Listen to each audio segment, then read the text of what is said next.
कि अब उत्तर प्रदेश भारत का नंबर 1 प्रदेश बनने जा रहा है कि 1.5 लाख करोड़ के एमओयू साइन हुए हैं योगी आदित्यनाथ के साथ में, जो जापान की सरकार है। लेकिन अब उनकी पहली पसंद विदेशियों की भी, निवेशकों की उत्तर प्रदेश बना है। ये योगी आदित्यनाथ का लॉ एंड ऑर्डर की सिचुएशन, ऑटो सेक्टर बूम करेगा और वो भी उत्तर प्रदेश की भूमि में, तो एक तो लाखों लोगों को, युवाओं को रोजगार मिलेगा। अब बड़ी बड़ी कंपनियां आएंगी और वो भी जापान जैसी कंट्री की। लेकिन यहाँ 500 किलोमीटर प्रति घंटा की ट्रेन कैसे चले उत्तर प्रदेश में, वहां योगी जी की नजर है। देखिए, आपने जो सवाल किया है योगी आदित्यनाथ की जापान यात्रा पर, मैं आपको बता दूं कि वो जापान में जो गए हैं, ये ऐसा नहीं है कि पहले मुख्यमंत्री होंगे योगी आदित्यनाथ जो विदेश यात्रा पर गए हों। लेकिन गौर करने वाली बात यह है कि जब भारत विश्व की 5वीं अर्थव्यवस्था बन गया है और उसी में योगदान करते हुए उत्तर प्रदेश $1 ट्रिलियन इकोनॉमी बनाने का लक्ष्य योगी आदित्यनाथ ने रखा है, ऐसे में योगी जी जापान में जाकर जो एमओयू साइन करते हैं, जो समझौते उन्होंने किए हैं, उससे देखकर एक बात बिल्कुल साफ लग रही है कि अब उत्तर प्रदेश भारत का नंबर 1 प्रदेश बनने जा रहा है। केंद्र सरकार ने भी अनेक योजना उत्तर प्रदेश में लॉन्च की हैं, जैसे कि भारत का सबसे बड़ा इंटरनेशनल एयरपोर्ट अब उत्तर प्रदेश में होगा। सेमीकंडक्टर का प्लांट, उसका उद्घाटन अभी हाल ही में प्रधानमंत्री ने किया। रैपिड रेल उत्तर प्रदेश में चल रही है और इसलिए जापान को भी लग रहा है कि अगर उत्तर प्रदेश में वो इन्वेस्ट करता है तो योगी आदित्यनाथ के चलते न केवल लॉ एंड ऑर्डर की सिचुएशन भारत में, उत्तर प्रदेश में नंबर 1 है। ये मैं बिल्कुल दावे के साथ कह रहा हूं क्योंकि मैं खुद उत्तर प्रदेश में रहता हूं। योगी आदित्यनाथ के चलते उत्तर प्रदेश में आज हालत यह है कि पूरे भारत में कहीं चले जाएं, लेकिन उत्तर प्रदेश की जो लॉ एंड ऑर्डर की सिचुएशन है, पुलिस तत्काल एक्शन करती है। बदमाश बदमाशी करने के पहले 100 बार सोचता है। जिसने तय कर लिया कि मुझे तो मरना ही है या जेल में सड़ना ही है, वो बात अलग है। तो जो एमओयू साइन हुए उसकी कॉपी मेरे पास है और इसमें देखिए साफ साफ लिखा है कि 1.5 लाख करोड़ के एमओयू साइन हुए हैं योगी आदित्यनाथ के साथ में, जो जापान की सरकार है, और 2.5 लाख करोड़ के निवेश, इन्वेस्टमेंट डेस्टिनेशन ये बन चुका है, ये तय हो गया है। इसी में आपको बता दें, सिंगापुर से करोड़ों रुपए के निवेश का प्रस्ताव आया है और ये इसीलिए आया है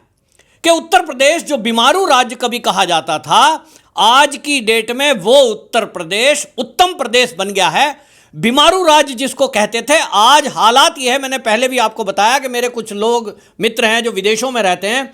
वो ये कहते हैं कि अगर हमें भारत में कहीं रहने के लिए घर बनाना है तो हम उत्तर प्रदेश में रहना चाहेंगे। क्योंकि आज उत्तर प्रदेश में जिस तरह से विकास हो रहा है, आप देखिए कि इंफ्रास्ट्रक्चर, हाईवेज, एक्सप्रेसवेज, मेट्रो और अभी तो रैपिड रेल शुरू हो गई है और इंटरनेशनल एयरपोर्ट, ये उत्तर प्रदेश में बन रहा है। और जिस तरह से हम देख रहे विकास हो रहा है, अगर सैमसंग कंपनी चीन से अपना प्लांट उठाकर कहीं भारत में लगाना चाहती है तो पूरे भारत में आप देखिए साउथ के कई प्रदेशों में ये प्लांट लगते रहे हैं। लेकिन अब उनकी पहली पसंद विदेशियों की भी, निवेशकों की उत्तर प्रदेश बना है। ये योगी आदित्यनाथ का लॉ एंड ऑर्डर की सिचुएशन, और जो एक तरह से आप देखिए गुजरात मॉडल जिसकी बात करते थे हम, मोदी जी के शासनकाल में जब वो गुजरात के सीएम थे, उन्होंने एक व्यवस्था दी वहाँ कि सिंगल विंडो जो परमिशन है, सिंगल विंडो व्यवस्था दी कि आपको अलग अलग डिपार्टमेंट की परमिशन चाहिए, एनओसी चाहिए या उनसे कनेक्शन चाहिए, वो उसके लिए आपको जगह जगह नहीं जाना, केवल एक मेल आप भेज दिए, उसके बाद आपको सरकार पूरा प्रोवाइड कराएगी बिजली की, पानी की, कनेक्टिविटी की व्यवस्था। ये उत्तर प्रदेश में लागू किया है। उत्तर प्रदेश में योगी आदित्यनाथ जब से मुख्यमंत्री बने हैं, उन्होंने बाकायदा एमएसएमई सेक्टर को जिस तरह से उछाल किया है, बाकायदा एक आईएएस अधिकारी इसी काम में लगाए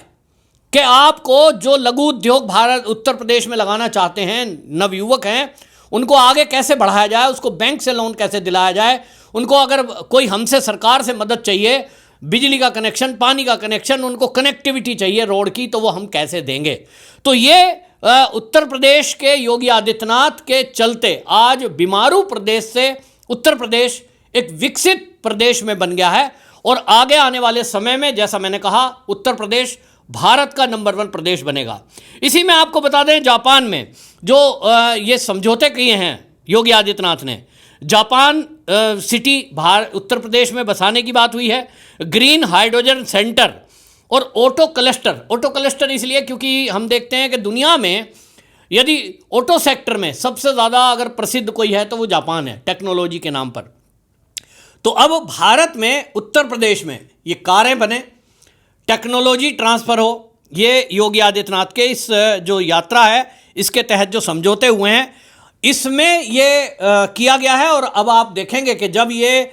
ऑटो सेक्टर बूम करेगा और वो भी उत्तर प्रदेश की भूमि में, तो एक तो लाखों लोगों को, युवाओं को रोजगार मिलेगा। एमएसएमई सेक्टर से मैं जानता हूं योगी आदित्यनाथ जब से मुख्यमंत्री बने लगभग 3 करोड़ युवा युवतियों को रोजगार मिला है, महिलाओं को रोजगार मिला है। लेकिन ये लघु उद्योग हैं। अब बड़ी बड़ी कंपनियां आएंगी और वो भी जापान जैसी कंट्री की। वो आप देखिए सिंगापुर से यहाँ जो है जब उद्योग आएंगे, इन निवेश आएगा तो उत्तर प्रदेश का तो रूप ही बदल जाएगा। आज भी आप अगर उत्तर प्रदेश के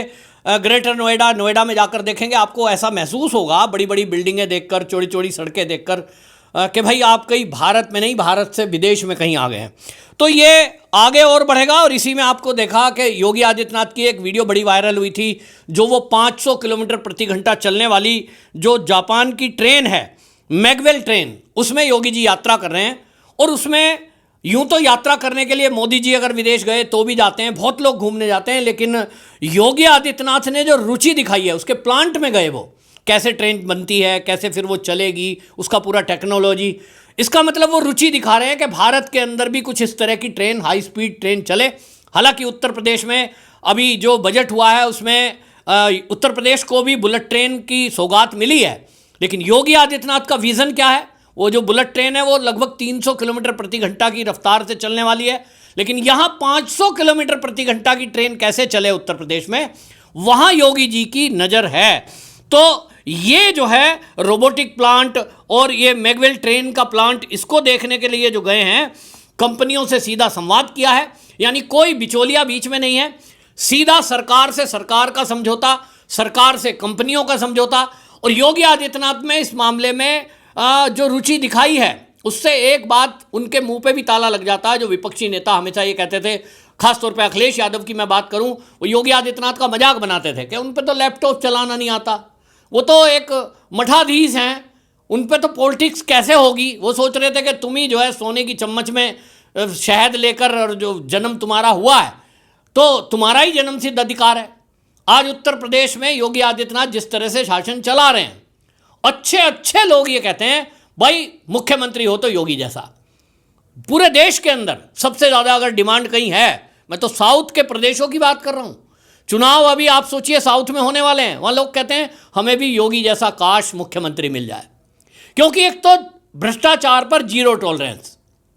अपराध पर जीरो टॉलरेंस, महिला सुरक्षा के मामले में नंबर 1, पुलिस को साफ निर्देश है, इसमें कोताही नहीं बरती जाएगी, दंगाइयों के साथ सख्ती। तो आज उत्तर प्रदेश ऐसा हो गया कि आप पूरी रात ट्रैवल करिए, आपको एक तसल्ली रहेगी कि आप सुरक्षित हैं। माताएं बहनें किसी भी टाइम कहीं भी, कॉलेज जाना हो, ड्यूटी से वापस आना हो, मार्केट जाना हो, उनको तसल्ली है कि किसी ना किसी चौराहे पर आपको पुलिस की वैन खड़ी दिखाई देगी और एक कॉल पर 5 मिनट के अंदर आपके पास पुलिस हाजिर होगी। तो ये जो उत्तर प्रदेश बना है, इसको देखने के बाद ये बिल्कुल तय है कि उत्तर प्रदेश को $1 ट्रिलियन इकोनॉमी बनाने का जो सपना योगी आदित्यनाथ ने, या मैं कहूँ सपना नहीं, लक्ष्य रखा है, निश्चित रूप से मैं तो सोच रहा हूँ कि अब जापान से जो ये MOU हुए हैं, इसके बाद तो अब ये देखिए कि अगले साल में ही ये हो जाने वाला है, मुझे ऐसा दिखाई दे रहा है। और इसीलिए उत्तर प्रदेश पहली पसंद निवेशकों की और विदेशी कंपनी वालों की बना है। ये उत्तर प्रदेश आज भारत ही नहीं तो पूरी दुनिया में ये भी तय हो गया कि एक मोंक, साधु, भगवाधारी संत जो एक गोरक्षपीठ का महंत है, ऐसा नहीं है वो पढ़े लिखे हैं, तो वो किस तरह से जब राजनीति में आते हैं तो जैसा उन्होंने व्यक्तिगत चरित्र का एक शुद्धता रखी है, जैसे उन्होंने एक मठ को चलाया है, उन योगी आदित्यनाथ ने यह भी सिद्ध कर दिया कि वो सत्ता भी बहुत बेहतरीन तरीके से चलाना जानते हैं। और मुझे इस कहने में कतई कोई गुरेज नहीं है कि भारत के अंदर जितने भी भारतीय जनता पार्टी के मुख्यमंत्री हैं, उन सब में नंबर 1 यदि कोई है तो वो योगी आदित्यनाथ।